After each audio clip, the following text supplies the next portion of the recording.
उत्तरकाशी के दराली में खीर गंगा में कई बार जल स्तर बढ़ने के कारण वहां पर बाजार और आसपास के क्षेत्रों में नुकसान हुआ था।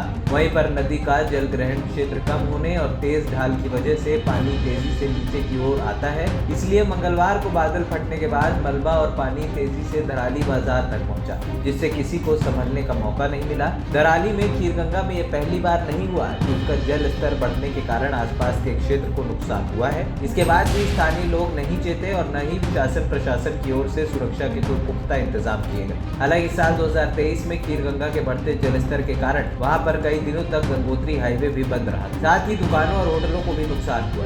उसके बाद वहां पर सुरक्षात्मक कार्य तो हुए, लेकिन नदी का स्पैन कम होने के कारण वो विनाशकारी आपदा को नहीं रोक पाया। इससे पहले साल 2017-18 में भी खीर गंगा का जल स्तर बढ़ने के कारण होटलों, दुकानों और कई घरों में मलबा घुसा। उस समय भी आपदा से उबरने में लोगों को करीब 1 साल का समय लग गया। हालांकि उस समय किसी प्रकार की जिंदगी को नुकसान नहीं हुआ।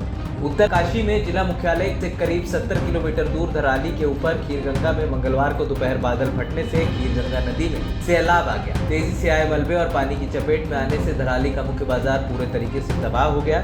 साथ ही प्रसिद्ध कल्प केदार मंदिर भी पूरे तरीके से मलबे में बह गया। जिला प्रशासन ने बताया कि देर शाम तक 130 लोगों को रेस्क्यू किया जा चुका था। 4 लोगों के मरने की पुष्टि थी, जबकि करीब 70 लोग लापता बताए जा रहे हैं। साथ ही 30 होटल, दुकान, घर मलबे में बहने के कयास लगाए जा रहे हैं। हर्षिल घाटी में मंगलवार को 3 जगह बादल फटे। खीर गंगा में बादल फटने से सबसे ज्यादा तबाही धराली में मची। प्रत्यक्षदर्शी की माने तो मंगलवार दोपहर तकरीबन 1:50 पर गांव के ऊपर बादल फटा। इसके महज 20 सेकंड के भीतर खीर गंगा नदी का पानी और मलबा मुख्य बाजार की ओर मुड़ गया। लोग जान बचाने के लिए इधर उधर दौड़ रहे थे, लेकिन इससे पहले कि वो सुरक्षित जगह पर पहुंच पाते, सैलाब ने सब कुछ तबाह कर दिया। वहाँ मौजूद कई होटल, रिसोर्ट, दुकानें, घर और सेब के बगीचे जमींदोज हो गए। वहाँ चीख पुकार मच गई। देखते ही देखते पूरा बाजार मलबे में ढेर हो गया। सूचना मिलते ही जिला प्रशासन तुरंत हरकत में आया और एसडीआरएफ, एनडीआरएफ सेना और पुलिस की टीमें मौके पर भेजी गई। बचाव दल ने तुरंत राहत और बचाव कार्य शुरू किया और होटल में फंसे कई लोगों को सुरक्षित बाहर निकाला। प्रदेश की तरफ से